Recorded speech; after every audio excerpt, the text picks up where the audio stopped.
요즘은 돌아가신 지가 좀 오래되어서 모르시는 분들이 많겠지만 윤종아 선생이란 분이 계셨습니다. 그분은 매일 성경이 나오는 그 성수윤회원의 총무로 오랫동안 말씀 사역을 하신 분이십니다. 그분에 대해서 손봉호 교수가 쓴 글을 제가 읽어본 적이 있습니다. 두 분은 경주에서 같은 교회를 다녔고 나중에 같은 서울대 영문과 선후배의 관계가 됩니다. 윤종아 선생이 선배고 손봉호 교수가 후배가 되는 것입니다. 손봉호 교수가 어느 날 고등학생 때 학교 전체에서 단체로 영화 구경을 가기로 한 겁니다. 그래서 너무 기분이 좋아가지고 친구들하고 어울려서 극장을 향해서 이렇게 가고 있는데 앞에 누가 딱 길을 막는 겁니다. 누군가 보니까 이 윤종아 씨가 길을 딱 막는 겁니다. 그러면서 뭐라고 말하는가 하니까 크리스찬은 영화관에 가면 안 돼. 그러면서 강제로 끌어가지고 교회로 데리고 가더라는 겁니다. 자기 교회 잘 다니고 있는데 크리스찬은 극장 같은 데 가면 안 돼. 그래서 그 영화를 못 보고 그 뒤에도 영화관에 못 갔다는 겁니다. 이 선배 때문에. 선배가 극장 가면 안 된다 이래가지고.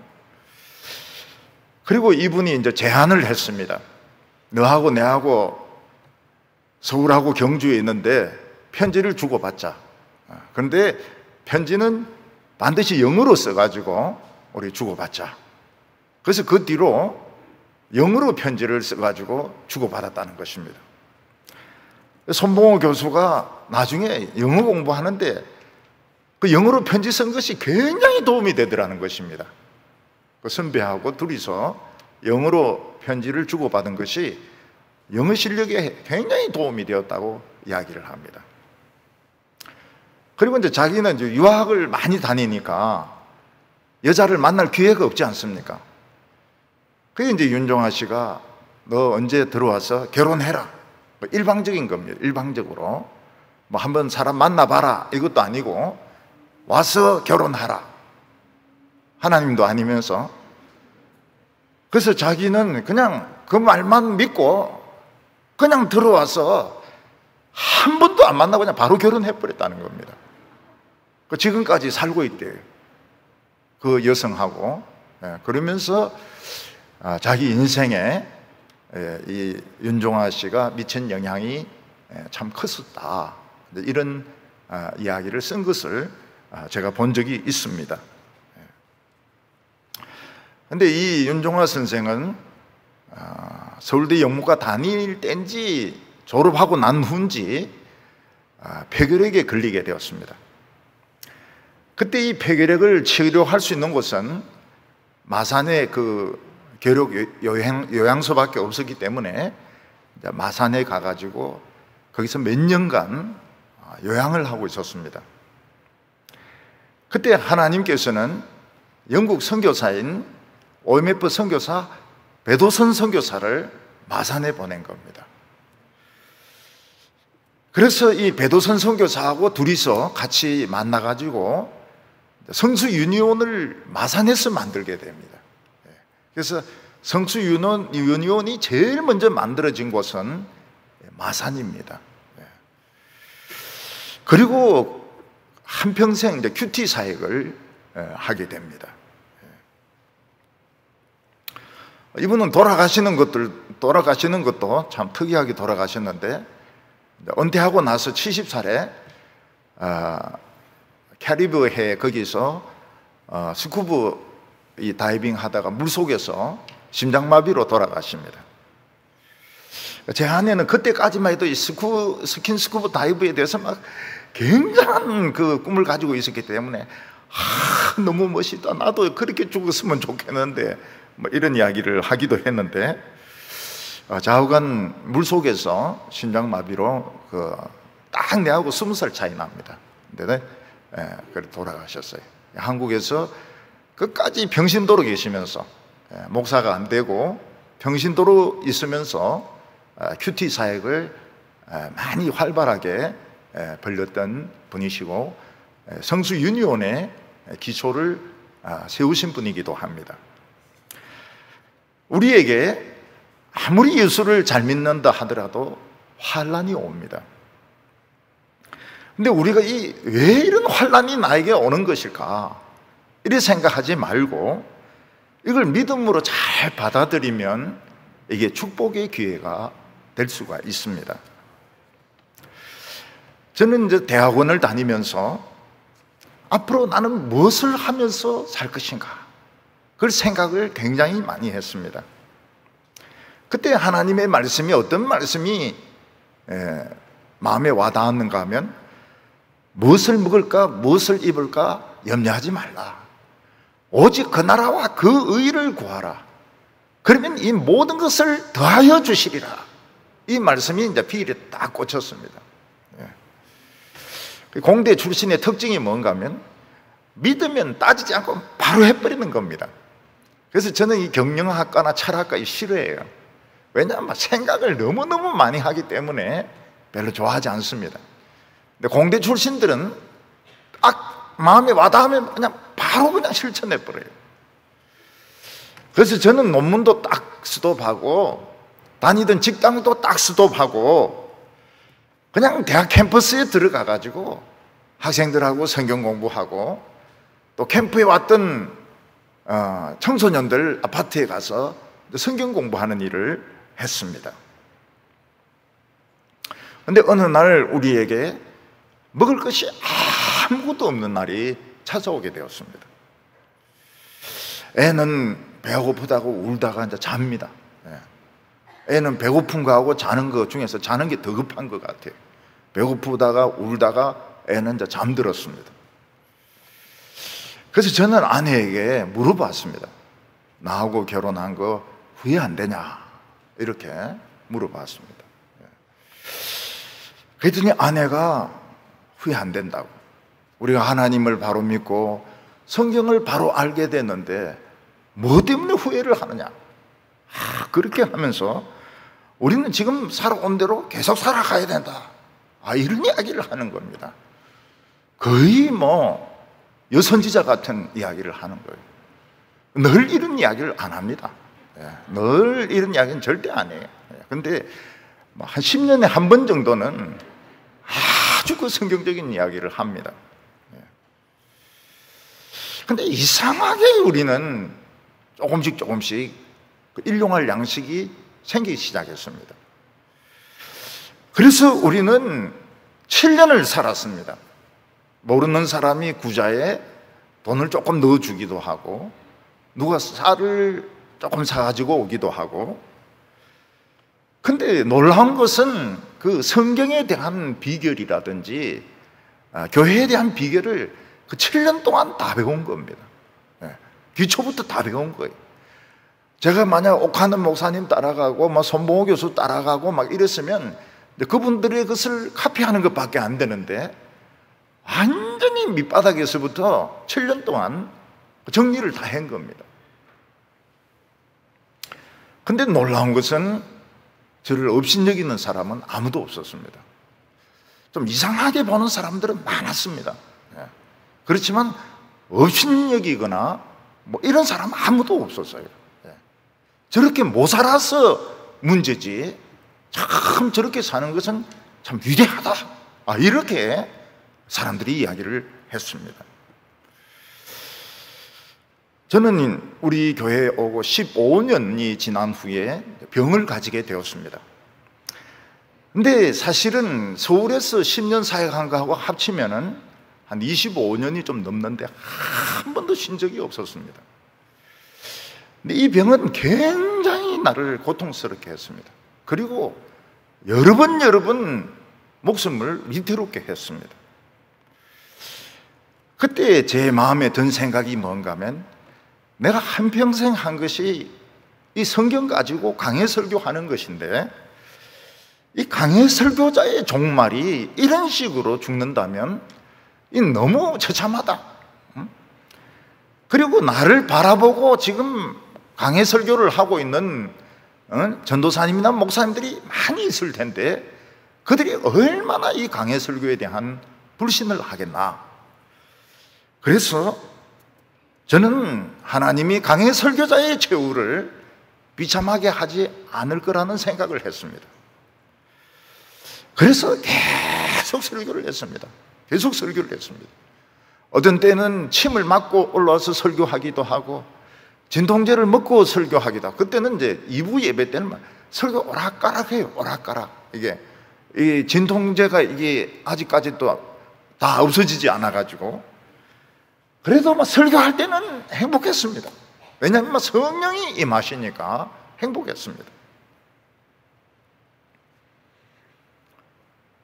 그래서 하나님의 말씀을 가지고 강해 설교하는 자의 말로가 이런 식으로 끝나면 안 된다, 그런 생각이 딱 들어가지고 우리 교인들 중에 의사들이 여러 분 계시거든요. 오란 대로 다 갔습니다. 오란 대로 다 가지고 하라는 치료는 다 받았습니다. 예. 모든 뭐 한방 치료도 받고 양방 치료도 받고 뭐 주사도 맞고 침도 맞고 모든 걸 다 했습니다. 살아야 되니까. 예. 근데 마지막 남은 한 몇 가지는 약으로 치료가 안 되는 겁니다. 그때 딱 경험한 것이 뭔가 하면 이거는 약으로 치료가 안 되는 거구나. 이거는 절대로 치료가 안 되는 부분이다. 이런 부분이 있었습니다. 그때 우리 교회 의사 선생님 한 분이, 목사님 아무 생각하지 마세요. 제가 드리는 이 약을 2주만 딱 먹으세요. 아무 이야기 하지 말고 2주만 딱 먹으세요. 그리고 나서 이야기를 합시다. 그러는 겁니다. 그래서 하나를 딱 먹으니까 효과가 딱 나타나요. 2주 먹으니까 아주 상태가 좋은 것이죠. 그게 이제 새로 개발된 종류의 약인데, 아직 대구에서는 모르는 의사들이 많다고 그래요. 그리고 하나는 그분도 몰랐는데 그 병원에 가니까 의사가 처방해 준 것 중에서 있었습니다. 그게 신이 내려준 약이라고 하는 건데, 그것 때문에 막 심장 쪼이고 막 발작하는 이런 것들이 풀리게 되었습니다. 그리고 이제 마지막 남은 것이, 마지막으로 미루어둔 것이 심장병이었습니다. 심장병은 원인이라기보다는 결과적으로 나타났기 때문에 맨 나중으로 미루었습니다. 그런데 우리 교회에 또 의사 선생님이 이거 안 되겠다고, 당장 고쳐야 된다고, 그래서 이제 심장과로 보낸 겁니다.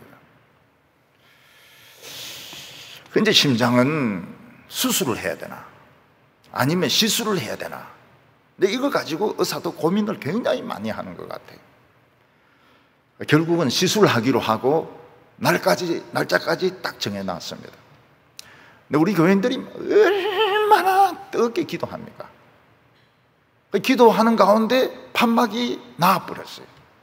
이 판막 수술을 하려고 그러면 수술을 해야 되는데, 이 절개를 해야 되는데, 시술을 할 수도 있고 절개로 할 수 있는데 판막이 나와버렸어요. 그리고 부정맥이 나와버렸어요. 몇 번 검사해도 나와버렸어요. 그래서 2달을 연기해가지고 또다시 검사를 했는데 나았어요. 수술도 안 하고 시술도 안 하고 나았습니다. 그때 무슨 생각이 드는가 하면, 정말 하나님은 자기를 의지하는 자를 수치스럽게 하시지 않는구나, 그런 마음이 든 겁니다. 굉장히 기뻤어요. 너무너무 기뻤어요. 우리 교인들이 너무너무 감사했습니다. 그래, 저 가족들에게도 그 이야기 합니다. 너 병은 어떻게 됐느냐? 다 나아버렸다고. 어떻게 나았냐? 교인들이 막 그래 기도하는데 안 나을 수가 있냐고 이랬더니, 그거 참 놀랍다고 그렇게 했습니다. 우리가 성경에는 이런 기적들을 더 많이 체험할 수 있습니다. 이스라엘 백성들이 하나님께 예배드리기 위해서 출애굽을 하는데 앞에 홍해가 가로놓여 있습니다. 뒤에서는 애국 군대가 막 죽이려고 쳐들어옵니다. 하나님을 예배하기 위해서 출애굽했는데 홍해 앞에서 다 죽게 생겼습니다. 그때 백성들은 막 원망하고 불평하는데 하나님은 모세에게 아론의 지팡이를 들어서 바다를 가르쳐라. 그래서 가르치니까 바다가 쪼개어지면서 이스라엘 백성들은 그 바다를 걸어서 건너게 됩니다. 놀랍죠? 하나님을 믿는데 왜 이런 일이 생겼을까? 그런데 바다가 쪼개지는 것입니다. 삼손은 같은 유다 백성들에 의해서 묶여가지고 에담바에서 나와가지고 블레셋 사람 손에 넘겨지게 됩니다. 근데 그때 삼손이 막 힘을 쓰니까 줄이 끊어져 버려요. 그리고 앞에 보이는 나귀 턱뼈를 가지고 주워가지고 1000명을 때려 죽입니다. 1000명을 때려 죽여요. 그리고 너무 지쳐가지고 이제 쓰러지게 되었습니다. 하나님 내가 힘을 주셔서 1000명을 때려 죽였는데 이제는 지쳐서 죽게 되었습니다. 그때 앞에 땅이 터지면서 맑은 물이 솟는 겁니다. 그래서 삼손은 그 물을 마시고 살게 되었습니다. 히스기야 때 유다의 백성들은 아수르에서 포위되어 가지고 히스기야는 사네립이 보낸 그 사신에서 욕이란 욕은 다 얻어먹습니다. 온갖 더러운 욕은 다 얻어먹습니다. 히스기야가 성전에 가서 그 편지를 보이면서 하나님 이런 욕을 하고 있습니다. 어떻게 해야 좋습니까? 그러면서 이사야 선지자에게 아이를 낳아야 되는데 아이를 낳을 힘이 없다고 이야기했습니다. 산모가 아기를 낳을 힘이 없으면 둘 다 죽습니다. 요즘 같으면 재앙절개하면 되지만 옛날에는 아기도 죽고 엄마도 죽습니다. 근데 그날 밤에 하나님의 천사가 내려와 가지고 아수르 군대 18만 5천 명을 죽입니다. 그리고 이 아수르 군대는 도망을 쳐갑니다. 그러니까 우리에게 어려움이 오지만은 그 어려움을 믿음으로 잘 받아들이면 이게 축복의 기회, 기적의 기회가 될 수 있는 것입니다. 저희 집 아이는 이제 미국에서 미국 인디아나 주립대학에서 대학원을 마치고 한국으로 안 돌아오고 거기서 이제 직장 생활을 하고 있었습니다. 근데 어느 날 가슴에 몽우리가 있어가지고 병원에 가보니까 유방암이란 진단이 나온 겁니다. 이 처녀가 유방암이 생겼으니까 얼마나 기가 막힙니까? 또 부모 속이 얼마나 탑니까? 얘는 수술한 날 절대로 부모님 모시지 말라고. 그리고 이제 수술을 받은 겁니다. 유방암을 수술을 받았어요. 그리고 교회 친구들이 막 와가지고 이제 깰 때, 막 친구들이 와가지고 이제 막 격려를 해준다고 이러니까 첫 마디가 Where is mommy? 엄마 어디 있어? 이러니까 친구들이 Mommy is not here. 마음이 여기 없어. 지가 오지 마라 했나 놓고는 정신 딱 들면서 이제 엄마부터 찾는 거예요. 빠삐를 찾아야 되는데. 그리고 이제 이 유방암의 종류가 이제 몇 가지가 있지 않습니까? 근데 그 중에서 호르몬 계통이라는 것이 그 굉장히 미국이 발달되어 있습니다. 그쪽에 유방암이나 이런 계통에. 그래서 호르몬 차단제를 5년간 먹은 겁니다. 그랬더니 이제 이 항암 치료하고 달리 머리는 안 빠지지만 갱년기 증세가 오는 겁니다. 이 젊은 처녀에게 갱년기가 오는 거예요. 그래서 불면증이 오고 화가 나고 또 조금 뭐 먹든지 안 먹든지 좀 살이 좀 찌고 애가 굉장히 괴로운 거예요. 그 5년 동안을. 그 5년을 잘 견뎌내었어요. 견뎌냈는데 몸매가 옛날 같지가 않은 거예요. 옛날 처음 병 걸리기 전에 같이 그래 날씬하지는 않는 거예요. 처녀가 유방암도 걸렸고 갱년기도 오고 또 살도 조금 찌고 결혼 배우자가 있겠는가? 부모는 좀 걱정이 되죠. 저는 걱정을 안 했습니다. 저는 걱정을 안 했어요. 진실로 걱정을 안 했습니다. 제 아내는 주위에서 결혼하는 사람만 보면 막 속이 상해가지고 속이 새카맣게 블랙 앤드 화이트 속이 막 검었다 붉었다가 막 희졌다가 막 이러는데 저는 근심 안 했어요. 왜냐하면은 하나님을 의지하는 자는 수치를 당하지 않는다고 했습니까? 하나님은 뭐 어떻게 하든지 하나님은 우리 아이의 삶을 아름답게 인도하실 것이다. 그래서 제 아내는 막 결혼하게 해달라고 막 금요일마다 기도하고 저는 아름답게 살게 해달라고 막 기도가 조금 달랐어요. 제 아내하고 제하고는 기도 내용이 좀 달랐습니다. 처녀가 유방암이 걸리고 갱년기가 오고 약을 끊어도 옛날 몸매로는 금방 안 돌아가는 거예요. 근데 그 직장에서 같이 그리 친한 사람도 아닌데 뭐 점심시간에 한 번씩 게임도 하고 이런 사람 중에서 한 사람이 좋아했던 것 같아요. 그래서 만나자 이래가지고 나는 좋아한다. 너도 좋아하느냐? 막 이러면서 그래서 이제 결혼을 지금 하려고 하는 겁니다. 직장 친구 중에서 우리 집 아이는 그 애니메이션 회사거든요. 드림웍스라는 데가. 그래서 이제 트롤을 만들고 있는데 이 트롤이 노르웨이 요정인 겁니다. 요정이고 드래곤 길들이기 1, 2, 3 만들지 않았습니까? 우리 애는 거기를 굉장히 가고 싶어요. 노르웨이, 스웨덴 여기에. 그래서 제보고 아빠 시간 나면 우리 거기 가요. 스웨덴, 노르웨이 가가지고 트롤도 만나고 드래곤도 만나고 그렇게 하자고. 그래서 내가 좋다 그랬어요. 그래, 한번 시간 나면 뭐 스웨덴이나 노르웨이 가가지고 그 트롤도 보고 드래곤도 보자. 또 뭐 웬만한 놈 한 놈 있으면 잡아오자. 이렇게 이제 서로 약속이 된 겁니다. 얘가 저인데 그 이야기를 하는 거예요. 내 몸에는 바이킹의 피가 몇 프로 있는 것 같다는 거예요. 왜 그러냐 이러니까 자기는 바이킹이 좋다는 거예요. 야, 이 몽고 피가 몇 프로 쓰겠다 이러면 이해가 되는데 이제 자꾸 트롤 같은 영화를 만들고 이제 드래곤 길들이기 이런 거 만드니까 거기 다 그 스칸디나비아 반도 거기 이제 전설에서 나온 거거든요.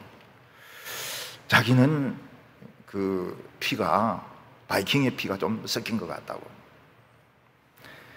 근데 이번에 그 결혼하는 남자 엄마가 진짜 그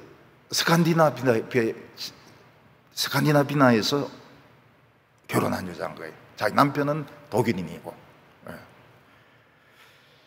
그래서 이제 그 집에 이제 처음 결혼하기 전에 이제 인사를 얼마 전에 가가지고 그 시어머니죠. 시어머니를 뭐라고 불렀는가 하면 바이킹 맘 이렇게 불렀다는 거예요. 그러니까 이 사람이 막 너무너무 좋아하는 거예요. 자기를 바이킹이라고. 또 커요. 시어머니가 굉장히 커요.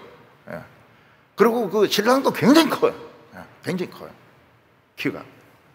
바이킹 맘 이랬더니 막 너무너무 막 그래서 막 혼이 싹 빠져버린 거예요. 이 며느리인데. 그런데 결혼을 앞두고 이 시어머니가 문자를 보낸 거예요. 웰컴 투 바이킹 패밀리. 바이킹 가족이 된 것을 환영한다고. 근데 뭐 진짜 참 불가능하리라고 생각했는데 하나님께서 좋은 사람 그렇게 준비시켜 주시고 또 뭐 결혼식도 하게 하고 결혼식도 정식으로 다이아몬드 반지로 딱 무릎 꿇고 이렇게 하는데 우리 집 애가 이게 또 장난이 심하지 않습니까? 이 락클라이밍이 이게 제 그거거든요. 특기거든요. 바위 위에 올라가가지고 거기까지 따라와서 받치라 이러니까 남자가 막 벌벌벌 떨면서 이렇게 하고는 이제 못 내려가는 거예요. 너무 무서워가지고. 예. 저는 이 바이킹 쪽 이러면 뭐가 제일 좋은가 하면 장례식이 제일 좋아요. 바이킹은 장례식을 어떻게 하는가 하면 이 나무 배에다가 나무를 올려놓아요. 그리고 죽은 사람을 그 위에 실어놓고 바다로 보냅니다. 그리고 불화살을 쏘아가지고 그 나무에 불화살을 쏘아가지고 내가 태워가지고 배하고 그 나무하고 그리고 그 시체하고 같이 타서 깔아앉습니다. 그래서 야, 결혼식 중에 장례식 중에 최고는 이 바이킹 장례식인데 그런 생각이 들었습니다. 우리가 이 세상에 살면서 하나님을 아무리 잘 믿어도 어려움을 당하지 않는 것은 아닙니다. 오히려 정반대로 하나님을 정말 잘 믿는데도 먹을 것이 없을 때도 있고 또는 암이 찾아올 때도 있고 어떤 때는 직장에서 나가라고 할 때도 있습니다. 그때 우리 마음속으로 내가 하나님을 열심히 믿은 결과가 참 이렇게 비참한가 이런 의심이 들 때가 있습니다. 이때 우리는 세상에서 아무리 어렵고 힘들어도 하나님 바로 믿는 것 하나로 만족해야 됩니다. 아무리 배가 고파도 참 바른 말씀을 들었다는 거 그거로 만족을 해야 됩니다.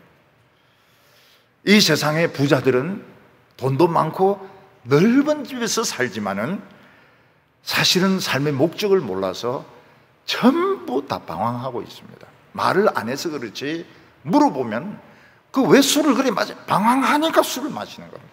기분이 좋아서 마시는 경우도 있지만은 혼자 술 마시고 뭐 이런 거는 전부 방황하는 겁니다. 여자도 그렇고 남자도 그렇고 담배를 엄청나게 피웁니다. 서양 여자들 담배 너무 많이 피워요. 미국의 어느 단편 소설을 얼마 전에 읽어보니까 주인이 유명한 기업 합병 전문의 그런 변호사였습니다. 근데 그는 돈은 무지무지하게 버는데 부인도 변호사니까 둘 다 그래 돈을 많이 벌어요. 근데 이 사람은 삶의 의미를 못 찾는 겁니다. 부인은 자기 돈 벌고 나는 내 돈 벌고 그리고 삶이 뭔지 알 수가 없어요. 그래서 이 울타리에서 내가 벗어나야 되겠다. 그래서 이제 회사에 가가지고 술을 한잔하고 회사에 가가지고 못되게 구는 사람이 있어요. 그래서 막 욕을 하는 거예요. 이 새끼야 이러면서 네가 작년에 무슨 짓 했는지 알지? 이러니까 그 엘리베이터 안에서 몇 사람이 있는데 그런 소리 하니까 다른 사람들이 막 놀라서 쳐다보는 거예요. 어디서 뭐 테러리스트가 나타났는가 이래가지고.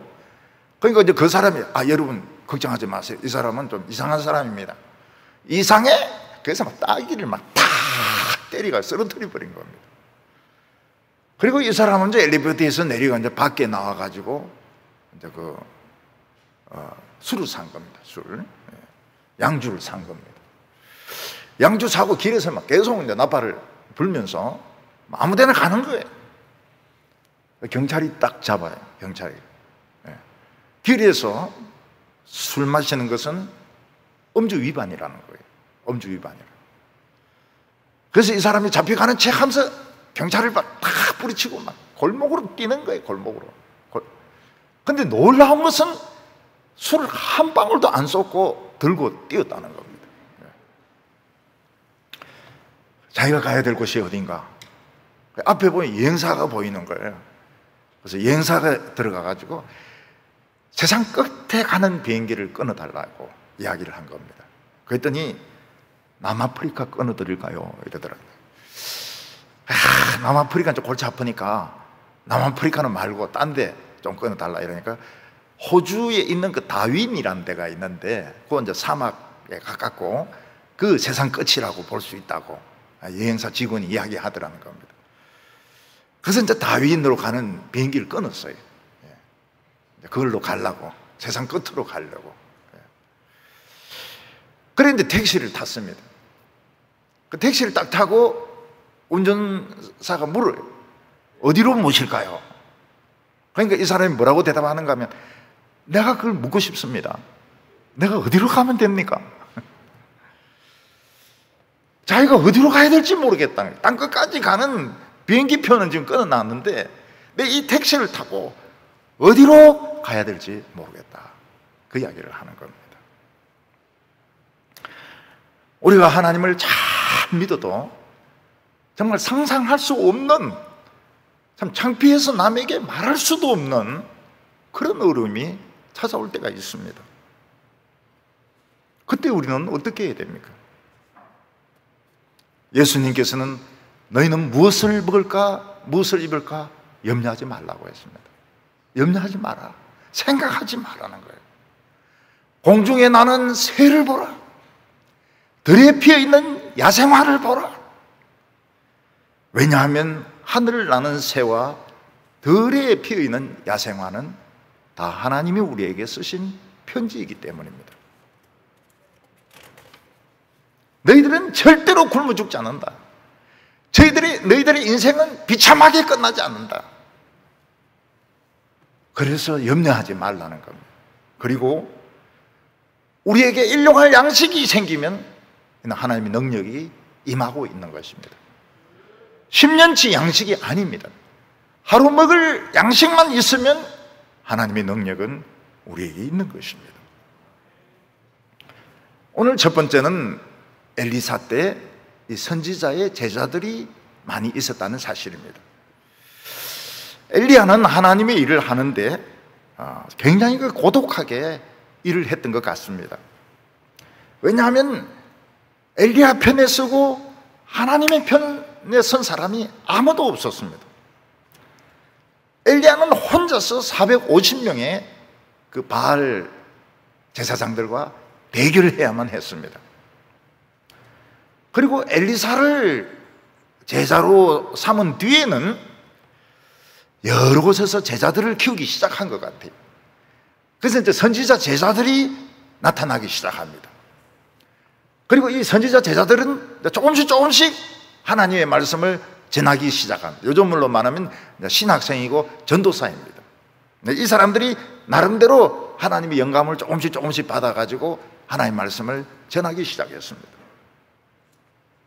근데 그들의 그 예언의 수준, 그들의 그 영적 파워는 굉장히 미약한 수준이었습니다. 이 선지자 제자들은 하나님께서 엘리야를 회리 바람으로 하늘로 데려간다는 것을 알았습니다. 영감으로 알았습니다. 그리고 가는 데마다 선지자 제자들은 엘리사에게 그 이야기를 했습니다. 오늘 하나님이 너희 선생을 공중으로 데리고 가신다고.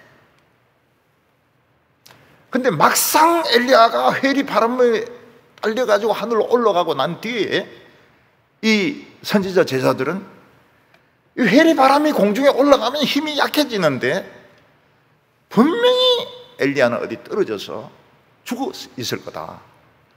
산이나 골짜기에 떨어져 죽어 있을 것이다.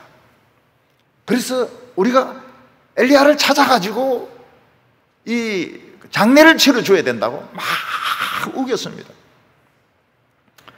엘리사는 하나님이 한번 데려가시면 책임지시니까 찾을 필요가 없다고, 그냥 내버려 두면 된다 이러는데 이 사람들이 막 너무 엘리야를 사랑하고 막 떼를 쓰고 막 우기는 바람에 그래 찾아봐라 그랬습니다.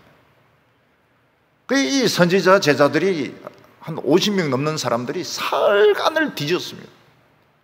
그 산꼭대기나 계곡을 뒤졌습니다. 근데 엘리야의 시체는 없었습니다.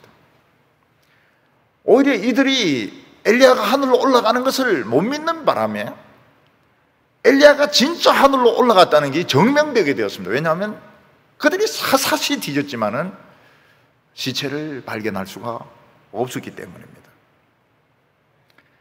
엘리사는 선생이 불말과 불병거를 타고 올라가기 전에 당신의 갑절의 성령의 능력을 달라고 했습니다. 근데 갑자기 회리바람이 불면서 엘리사와 엘리야를 떼놓고 엘리야는 막 불같이 생긴 걸 타고 하늘로 올라갔습니다. 근데 엘리사는 자기에게 성령의 능력이 임한 느낌이 없어요. 뭐 가슴이 뭐 뜨거워진다든지 막 눈물이 막 쏟아진다든지 막 춤을 추고 싶다든지 아무 느낌이 없는 거예요. 그 전이나 그 후나 자기 선생하고 있을 때나 선생이 없을 때는 똑같은 거예요. 엘리사는 내가 쏘갔구나. 내가 엘리야하고 하나님에게 쏘갔구나. 우리 선생님이 참 뛰어나긴 뛰어나지만 쏘기는데도 천재구나. 그래서 옷을 팍 찢고, 난 너무 순진했어. 옷을 팍 찢고 보니까 엘리야가 옷은 하나 던져놓고 간 거예요.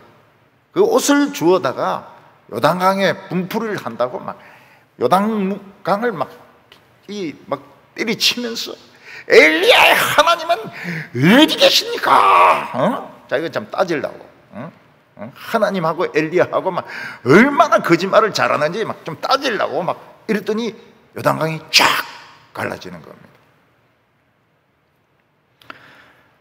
엘리사는 그게 성령의 능력이 임한 건 줄 몰랐어요. 그걸 안 믿었습니다. 요단강이 갈라지는데 이거는 뭐 엘리야가 했던 능력이니까 엘리야의 능력이겠지 자기에게 성령이 임했다는 것을 믿질 않았습니다. 엘리야가 여리고성에 가니까 여리고성 사람들이 뭐라고 말하는가 하면 여리고는 땅은 참 좋은데 물이 안 좋아가지고 곡식이 맺히질 않는다는 거예요. 과일이 익기 전에 다 떨어진다는 거예요. 그러면서 물을 고쳐달라고 했습니다. 엘리야의 머리에 무슨 생각이 들어요? 물이 안 좋아? 그러면 뭐 물 근원에 가서 소금 뿌리지 뭐. 이런 생각이 이제 드는 것입니다. 그런 생각이 그냥 들어요. 이게 이제 성령의 영감인데 엘리사는 그게 영감인 줄 모릅니다. 그냥 그러고 싶어요, 마음속에. 그래서 여리고 사람들에게 소금을 3그릇을 좀 가져왔나. 그래서 그 소금을 가지고 냇가를 거슬러 올라가니까 이제 물이 나오는 구멍이 있을 거 아닙니까? 거기에 이제 소금을 뿌리는 겁니다. 그러니까 거기에 이제 입구에 있는 나쁜 것들, 아주 좋지 못한 불길한 것들이 이제 다 죽으면서 깨끗한 물이 흐르게 되었습니다. 그렇지만 엘리사는 자기에게 엘리야의 능력이 나타났다고는 믿질 않아요. 하늘에서 불이 떨어진 것도 아니고 하늘문이 열리고 닫힌 것도 아니고 이러니까 믿질 않는 겁니다. 그래 베델로에 가니까 그 베델이 아주 나쁜 애들이 있습니다. 깡패 같은 애들이 나와가지고 대머리에 올라가라, 대머리에 올라가라 이러면서 대머리를 보고 대머리를 하는 것도 기분이 굉장히 나쁜데 막 없어지라, 꺼지라 막 이렇게 하니까 엘리사가 화가 나가지고 저주를 해버린 겁니다. 근데 마침 그 숲 속에는 암콤 2마리가 있었던 겁니다. 선지자가 저주하신다. 2마리가 막 뛰어나가지고 이 막 깡패들을 막 물어 죽이기 시작하는데 무려 42명이나 물어 죽인 겁니다. 엘리사는 자기 말에 그런 능력이 있는 줄 몰랐습니다. 자기 말에 그런 능력이 있는 줄 알았으면 참았을 겁니다. 어떻게 그 첫 사역을 그렇게 아무리 바알을 믿고 아세라를 믿고 깡패 같은 놈이라 하지만은 그놈들을 회개시켜야지 42놈이나 물어 죽이는 그게 어떻게 첫 사역이 될 수 있겠습니까? 근데 엘리사는 안 믿은 거예요. 자기에게 하나님의 영감 능력이 임했다는 걸 못 믿고 있는 겁니다. 못 믿고 있어요. 오늘 우리 크리스찬들도 자기에게 하나님의 영감이 임한 줄 모릅니다. 모르고 막 전화로 욕하고 막 다른 사람을 저주하고 이러는데 이제 그럴 때마다 주위에 있는 개들을 보면 막 흥분한다고요. 개들이 주위의 선지자가 굉장히 화가 났구나 이러면서 막 물어 뜯으려고 막 그러고 있다고. 그러니까 굉장히 조심해야 됩니다. 화가 나서 말하면 상대방은 죽을 때까지 상처받습니다. 죽을 때까지 상처받아요. 그러니까 말을 안 하고 거기를 피해버리고 어쩌든지 간에 사람을 저주를 안 해야 됩니다. 싸우질 말아야 돼요. 교회에서는 싸우질 말아야 돼요. 의견이 달라도 소리 지르고 싸우면 주님이 오셔도 서로 안 쳐다본다고. 꼴 보기 싫어가지고. 그러면 천국에서 영원히 살 텐데 영원히 꼬라지 안 보고 그렇게 있으려면 그게 천국이 되겠습니까? 합의를 봐야죠. 하나는 천국에 있고 하나는 지옥 가든지, 둘 다 지옥 가서 그냥 꼬라지 안 보든지. 그러니까 이게 능력이 임한 거를 못 믿는 거예요. 우리도 우리 자신이 너무 보잘것없다고 생각을 하는 겁니다. 보잘것없다고 생각해요.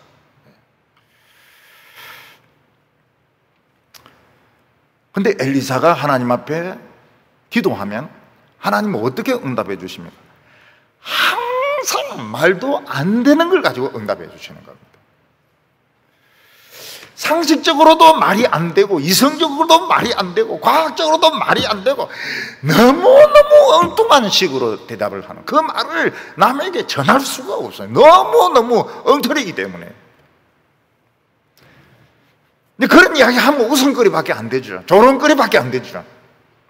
근데 엘리사는 참 놀라운 것이 그런 말씀도 다 전합니다. 말도 되지도 않는 조롱받을 말도 다 합니다. 근데 사람들이 그 말을 믿고 기적이 일어나요. 이거는 하나님께서 엘리사도 시험해 보시고 사람들도 시험해 보는 것입니다. 말도 안 되는 소리를 해가지고 시험해 보시는 거예요. 요즘 그런 소리 했다가는 막 교회에서 감 지르고 막 목사님들이 삿대질하고 말이지 막 욕하고 난리가 날 겁니다. 유다와 이스라엘과 에돔이 모압하고 전쟁할 때 물이 없었습니다. 그래서 새 왕이 엘리사를 불러가지고 어떻게 하면 좋겠냐고 살 수 있는 방법을 묻습니다. 엘리사가 하나님 앞에 기도합니다. 시끄러우니까 검은고 좀 연주하라 해가지고, 안 그러면 막 피아노 좀 연주하라 해가지고 기도를 합니다. 하나님의 응답이 뭡니까? 말도 안 되는 거는 말도 안 되는 거. 이 바짝 말란 골짜기에 엉덩이를 파라는 겁니다. 할 수 있는 대로 많이 파라는 거예요.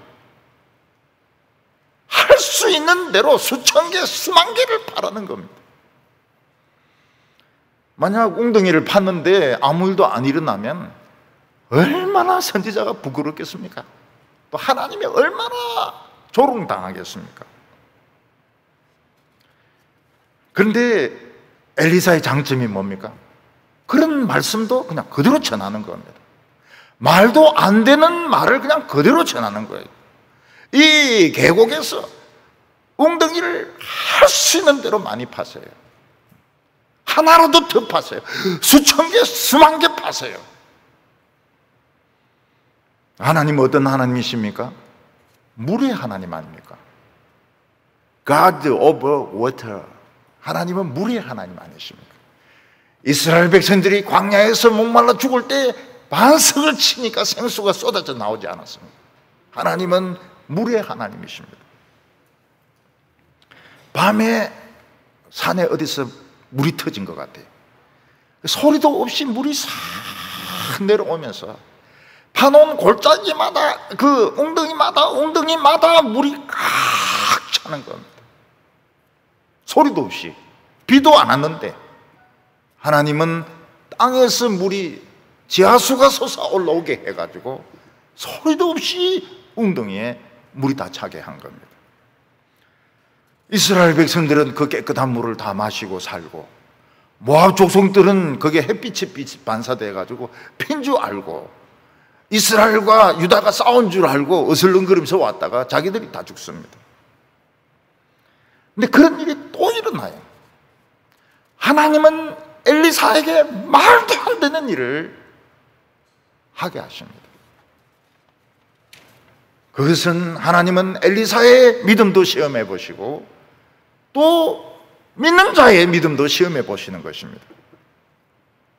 어떤 선지자 제자가 있었는데 그 바알을 숭배하고 아세라를 숭배하는 그 시대에 하나님의 말씀에 종이 되려고 신학생이 된 겁니다. 근데 그가 신학생이 된 것은 좋은데 돈을 벌 수가 없어요. 왜냐하면 하나님의 말씀을 배워야 되니까요. 그리고 이 제자는 건강이 좋지 못했습니다. 옛날에는 잘 못 먹었거든요. 못 먹으니까 이 폐결핵에 걸린 사람들이 많은 겁니다. 아마 결핵의 종류지 싶어요. 사람이 바짝 말라가지고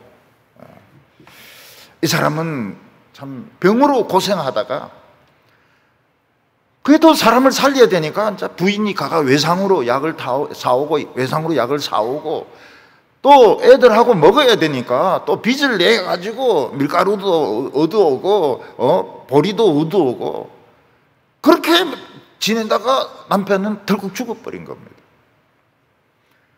그러니까 이 선지자 제자의 집에는 빚만 잔뜩 나고 약값하고 그 다음에 먹는다고 빌려온 값하고 빚만 잔뜩 남은 거예요.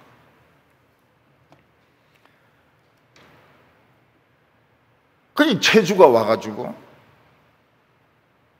빚쟁이가 와가지고 당장 빚 갚아라.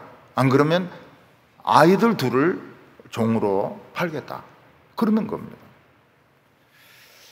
이 여자가 막 기가 막혀서 그냥 울기만 하고 입을 뒤집어 쓰고 있고 이러면 아무 일도 안 일어납니다. 근데 이 여자는 이럴 때 어떻게 해야 될까? 제자니까 선생을 찾아야 되겠다. 그래서 엘리사를 찾아가 가지고 뭐 아무 소용이 없는 줄 알지만은 엘리사도 별 수 없는 줄 알지만은 엘리사에게 자기 사정 이야기를 다 한 것입니다. 우리 교인들 중에도 그런 분들이 계십니다. 남편이 교사시고 직장인이시고 또 뭐 의사시고 이런데 갑자기 돌연사를 하시는 거예요. 그러면 그 가족이 남편이나 아버지가 돌아가신 것만 해도 너무너무 가슴이 아픈데 생계가 안 되는 겁니다. 생계가 안 돼요. 돈을 남편만 벌고 자녀들은 공부하고 부인들은 가정 살림을 하고 한국이 참 이상적이죠. 한국이 정말 아이들을 키워낸 데는 정말 이상적인 그런 나라입니다. 미국 같은 경우는 아기 그냥 젖 먹는데도 둘 다 돈 벌러 가니까 애들이 막 그냥 그 베이비시트 손에서 막 크는 겁니다.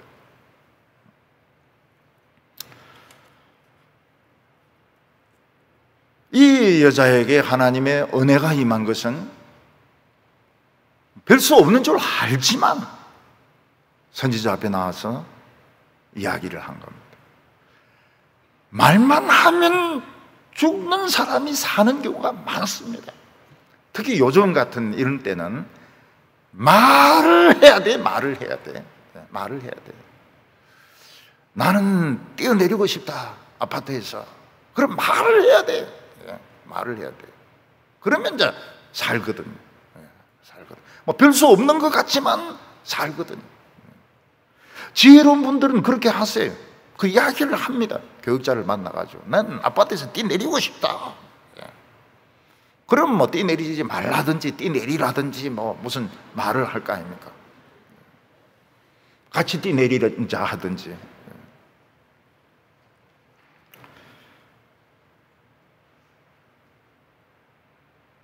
이 부인은 방법이 없으니까요.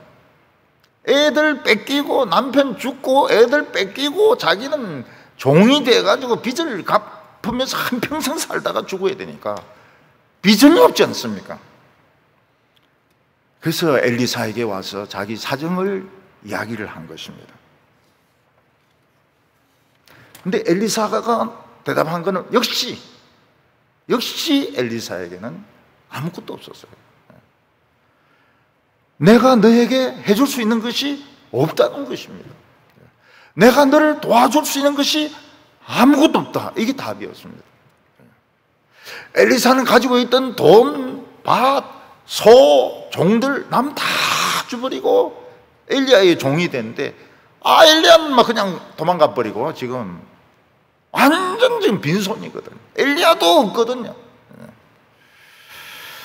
내가 너에게 해줄 수 있는 것이 아무것도 없다. 이것이 엘리사의 답이었습니다. 오늘 두 번째로는 그 하나님의 영감의 말씀입니다. 엘리사는 정말 가지고 있는 것이 없었습니다. 베드로와 요한처럼 은과 금은 내게 없거니와, 돈이 없었습니다. 소도 없었습니다. 그는 하나님의 종이 되면서 소, 밭, 종들 다 주고 떠났습니다. 그러면 하나님의 종이 되려면 그렇게 해야 돼요.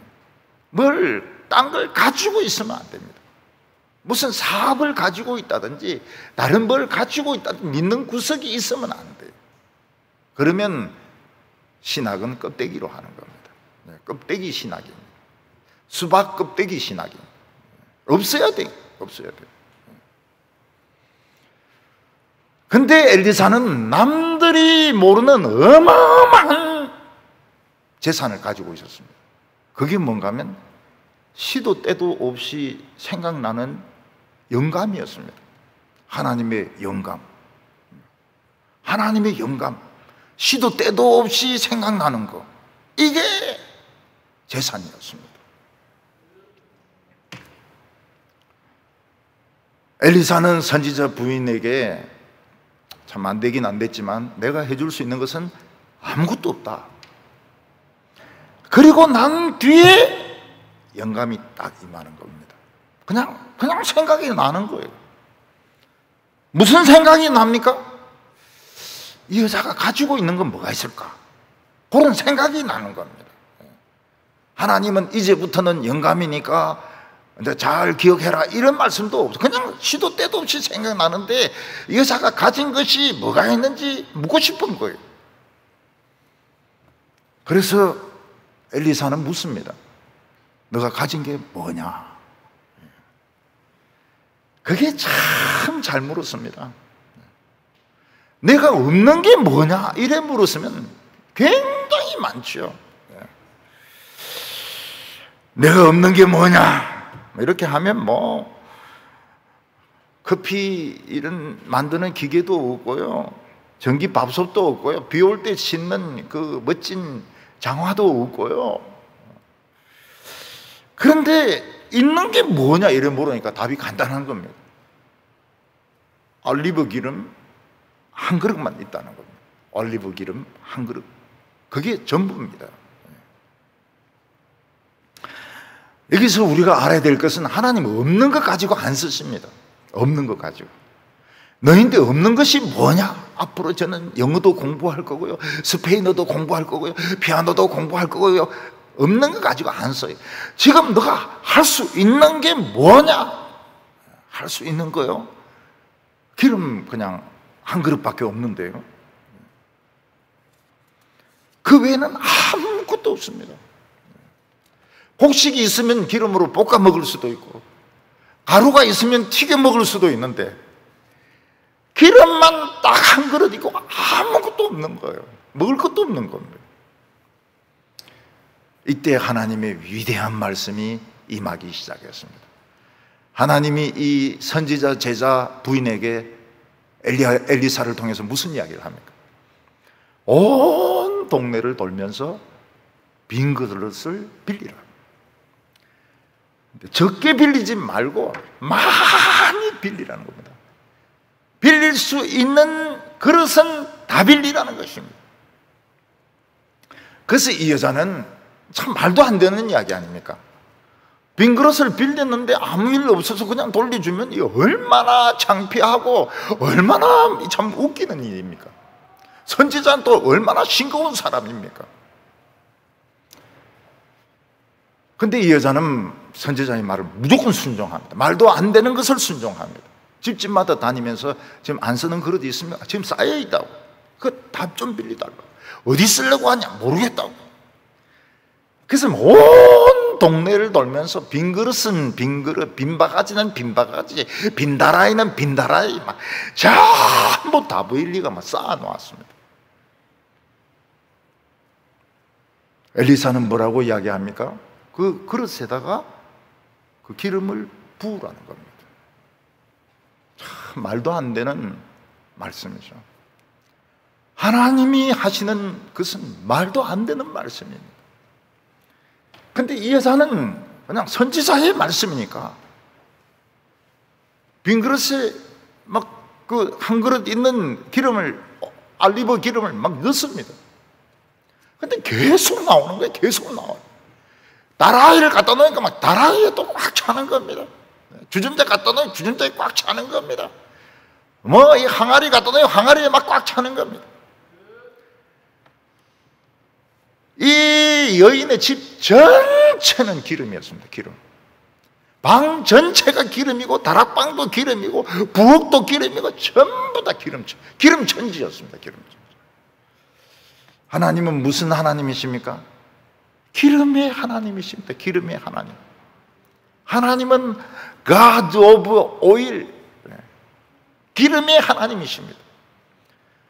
그래서 우리나라에 기름이 안 난다고 해서 하나님을 원망하고 불평하는 사람들은 하나님을 모르는 사람이에요.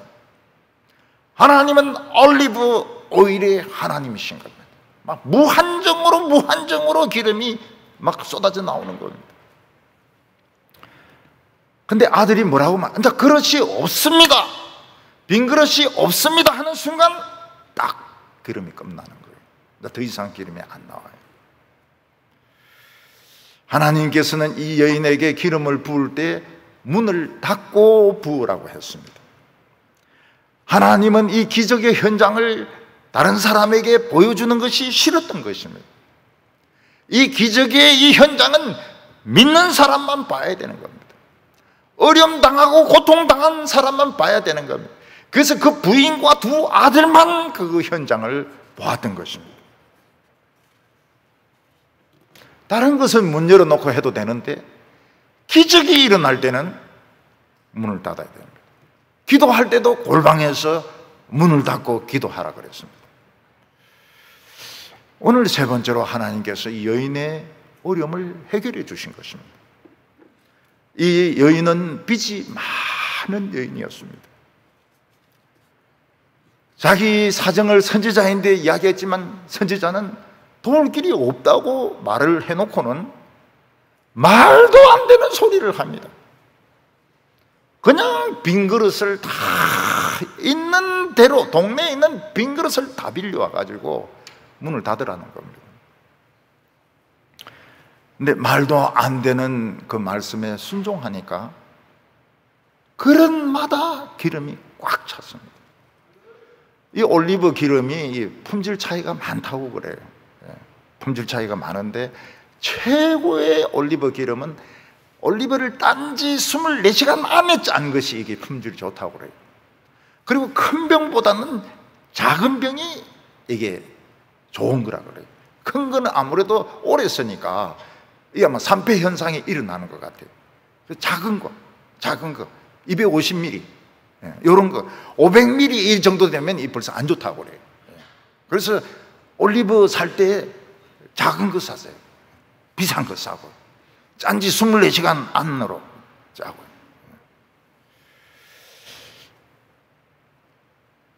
그래서 여인은 선지자인데 갔습니다. 지금 방에 기름만 쫙 있는데요. 우리 잘 데도 없는데 어떻게 하면 좋습니까? 그 기름을 팔아서 빚을 갚더라. 그리고 그 기름을 팔아서 먹고 살아라. 얼마든지 먹고 살 수 있다고. 하나님의 해답은 간단했습니다. 한 그릇의 기름을 가지고 기적을 일으켜가지고 빚도 다 갚고 애들도 안 팔려가고 먹고 살 수 있는 문제도 다 해결을 했던 것입니다. 이 여인의 믿음이 무엇입니까? 말도 안 되는 것을 믿는 것이 믿음이었습니다. 도대체 빈 그릇을 빌리는 거하고 먹고 사는 거하고 빚 갚는 거하고 무슨 관계가 있습니까? 물론 이웃 사람들은 모르요. 물을 받아 놓으려고 하는 것인지 뭐 하려고 하는지 모르지만은 우리 머리로는 말도 안 되는 하나님의 말씀, 그걸 믿는 게 믿음입니다. 지금은 교인들이 너무 똑똑해요. 너무 똑똑해가지고 말도 안 되는 건 안 믿습니다. 목사님, 그럼 말도 안 되는 소리 하지 마세요. 말도 안 되는 소리 하지 마세요. 그게 좋은 믿음일까요? 그건 좋은 믿음이 아닙니다. 좋은 믿음은 뭡니까? 그냥 말도 안 되는 걸 그냥 믿는 게 그게 믿음이에요. 말도 안 되는 걸 믿는 게 믿음이에요. 선지자는 그릇을 빌릴 바에는 많이 빌려. 다 빌리라 그랬습니다. 다 빌리라. 우리가 하나님의 일을 안 하려고 하면 큰 믿음을 가지라는 겁니다. 웅덩이를 팔라고 하면 많이 파라는 겁니다. 수천 개, 수만 개 파라는 것입니다. 왜냐하면 다 채워지니까요. 하나님은 큰 축복을 가지고 있습니다. 그런데 얼만큼 받을 수 있습니까? 그릇만큼, 웅덩이만큼 받을 수가 있는 것입니다. 그래서 우리 신앙이 시시하고 째째한데 매이면 안 됩니다. 시시하고 째째한데 매이면 안 돼요. 큰 거, 굉장히 큰 거, 큰 걸 봐야 돼요. 큰 거 봐야 돼요. 한국이 얼마나 작습니까? 대구는 그 중에서도 뭐 3등 아니면 4등입니다. 거기서 뭐 유명해져봐야 무슨 대단한 게 있겠어요? 미국 대통령도 막 퇴임하고 나서 막 욕 엄청 얻어먹고 있는데, 한국 여기서 뭐 자기가 뭐 국회의원하고 뭐 해봐야 무슨 소리, 뭐 도지사 해봐야 무슨 소용이 있겠어요? 욕이나 하지. 한 것에 집착할 것이 아니고 영감, 하나님의 시도 때도 없이 솟아오르는 영감, 이 영감이 필요한 겁니다. 어린 아이들이 보면은 책을 많이 읽습니다. 도움돼요. 상상력에 도움이 돼요. 그게 영감은 아닙니다. 그렇지만은 도움이 돼요. 어린 아이들에게 그 책을 읽게 하는 도움이 돼요. 하나님은 문을 닫으라고 했습니다. 그걸 볼 자격이 없는 거예요. 외부인들은 그걸 봐서는 안 되는 거예요. 그래서 열린 교회 이렇게 하면 안 되는 거예요. 닫아야 되는 겁니다. 닫아야 되는 거예요. 예배 드리는 것은 닫아야 됩니다. 외부인들이 볼 자격이 없습니다. 어려움이 생겼다고 해서 절망하지 마시기를 바랍니다. 왜냐하면 하나님에게는 살 길이 많이 있습니다. 분명히 삽니다. 하나님께서 어떤 방식으로 우리를 살게 하실지는 모르겠지만 하나님에게는 반드시 우리가 살 길이 있습니다. 말도 되지도 않는 하나님 말씀, 그걸 전할 수 있는 용기, 말도 안 되는 말씀을 전할 수 있는 용기, 말도 안 되는 말씀을 순종할 수 있는 용기, 기적의 창고로 들어가는 길인 겁니다. 우리 성도들이 하나님의 말씀에 뭐 토를 달지 마시기를 바랍니다. 그냥 그대로 순종해서 기적을 체험하는 우리 성도들 다 되시기를 바랍니다. 기도드리겠습니다.